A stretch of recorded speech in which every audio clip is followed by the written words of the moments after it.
Not all oils are equal in terms of their greenhouse gas emissions. The OCI analyzes these differences. Calculating emissions and where they occur will help countries meet their commitments to reduce greenhouse gas emissions under the Paris Climate Agreement. The case of the Keystone XL pipeline, which would increase shipments of oil sands from Alberta to Texas, is illustrative when it comes to assigning North American climate responsibilities.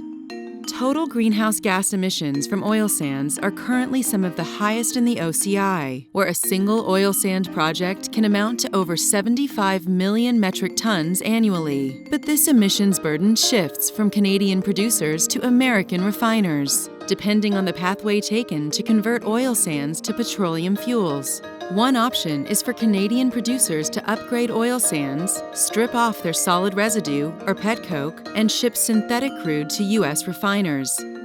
This petcoke, if combusted, can increase downstream greenhouse gas emissions. Another option is to dilute raw bitumen and ship the dilbit via pipeline or another mode to U.S. refiners to remove petcoke. Synthetic crude oil places the climate burden of high midstream and downstream emissions on Canadian producers. Dilbit pathways, on the other hand, make Canadian producers responsible for their upstream emissions and U.S. refiners for their petcoke. Shipping diluted bitumen instead of synthetic crude oil in the Keystone XL pipeline halves Canada's climate emissions and shifts them to the U.S.